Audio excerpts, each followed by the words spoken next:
সাল্লাল্লাহু আলাইহি ওয়াসাল্লাম আরো উপর ঘোষণা দিয়েছেন যে আমি যে দুনিয়ায় আসবো দাওয়াতি কাজ করবো দুনিয়ার থেকে আমি আসার আগে ইবতিলি তার পরিষ্কার হিসেবে বলে দিয়েছে আমি কখন আসবে কিভাবে আসবে কার পেজে আসবে আমার পিতার কি না হবে সমস্ত কিছু ঈসা আলাইহিস সালামের সুসংবাদ পৃথিবী তা দেখেছে বলে না কথা বুঝতে পেরেছে। আল্লাহ রাসূল সাল্লাল্লাহু আলাইহি ওয়াসাল্লাম আসার আগে যে নবীটার নাম কি ছিল? তার কিতাব কি ছিল? ইনজিলের ভিতরে পরিষ্কার ভাবে আল্লাহ রাসূল সাল্লাল্লাহু আলাইহি ওয়াসাল্লামের সমস্ত কিছু জানবে প্রাপ্ত হবে পিতা মাতার নাম তার বৈশিষ্ট্য কি হবে না হবে সমস্ত কিছু গুণাবলী আল্লাহ রাসূল সাল্লাল্লাহু আলাইহি ওয়াসাল্লাম বর্ণনা বিশেষ ছিল একটু ভাবে পরিষ্কার ভাবে বলে দিয়েছে আমার ঈসা আলাইহিস সালামের সুসংবাদ দিয়েছে এবং আমার মা দর্শনে আমি পৃথিবী আসলাম। আসার সময় আমার মা একটি আলো ভেঙেছিল আমি যখন পেটের ভিতরে ঢুকলাম খোকার সাথে সাথে আমার মা পেটের ভিতরে একটা নূর দেখেছিল। কি দেখেছিল বলেন? এবার যখন জন্মগ্রহণ করলাম জন্মগ্রহণ করে এই নূরটা সিরিয়া মাসিক পুরোকৃত এবার অন্ধকার থেকে আলো হয়ে গেল। দেখে কারে যদি চলে যায় সাবধানে বড় যদি না থাকে খুব অন্ধকার তাই না বলে যখনই লাইট হয় তখন বড়ি কি হয়ে যায় আলোকিত হয়ে যায়। তাহলে রাসূল সাল্লাল্লাহু আলাইহি ওয়াসাল্লাম বলেছেন আমি যখন জন্মগ্রহণ করার পরে সিরিয়া বাণিজ্যে আলোটাতে ফুল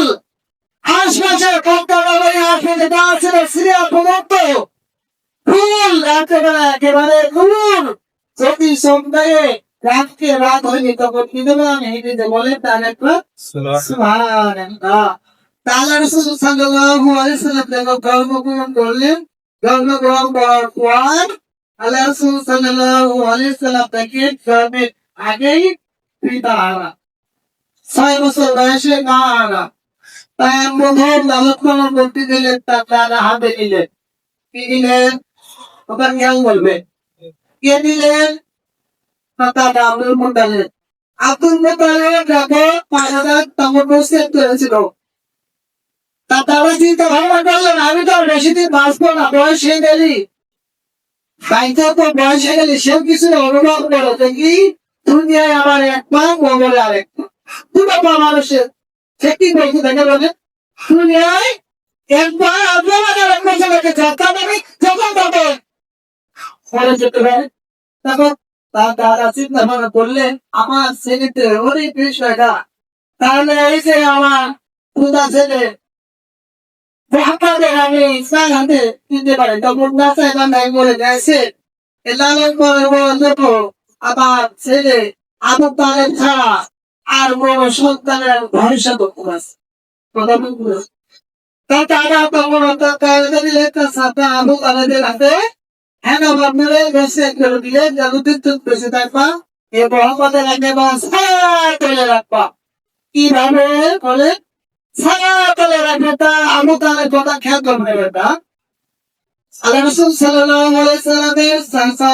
আবু তালেব যতদিন ছিলেন ততদিন একেবারে ছায়া তলে রাখলে তার নিজের সন্তান আমি যে রত্ন পেয়েছে সমাজ সে রত্ন পেয়েছে সে খাবার খেয়েছে তারও সে খাবার খেয়েছে কিন্তু সুন্দর একটা বিষয় এত আল্লাহ রাসূলের ভালোবাসা দেখাইছে এত ছায়া তলে দেখাইছে কিন্তু ঈমান আনতে পারল কি আনতে পারেনি বলে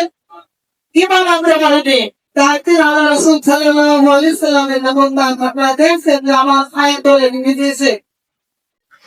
আমার সাদা যদি একটু ঈমান নিয়ে আসে তাহলে হয়তো আমি জাহান্নামের আগুন থেকে বাঁচানোর চেষ্টা করবো কিন্তু ঈমান না নিয়ে আসলে আল্লাহ রাসূল বাঁচাতে পারবে না কথা বুঝতে পারছিস আল্লাহ রাসূল সাল্লাল্লাহু আলাইহি ওয়াসাল্লাম চাচা আবু তালেবের কাছে গেলেন একেবারে বিন্দু সরকার কাছে যাওয়ার পর আল্লাহ রাসূল সাল্লাল্লাহু আলাইহি ওয়াসাল্লাম কাছে আরো সাহাবী মিলে একসাথে যাওয়ার পরে এটা চাচাটি আপনি তো অন্য ধর্ম অবলম্বন করছেন অন্য ধর্ম হচ্ছে মুসলমান না ধর্ম তার কাছে আপনি একবার বলেন লা ইলাহা ইল্লাল্লাহ মুহাম্মাদুর রাসূলুল্লাহ বলা তাই শুধু আল্লাহ রেখে শিখাতে আল্লাহ ছাড়া কোনো মানব নাই। কিন্তু দেখেন শেষ ঈশ্বর জগৎরা আসতে তখন বলেন না আমি কি বলে না বলতে পারবো না। দেখেন আল্লাহ রসুল এত ছায়া তলে থাকার পরে গল্প করতে পারে কি বাড়িতে বলে কি তাহলে রসুল তার সাথে কি বাঁচাতে পারবে?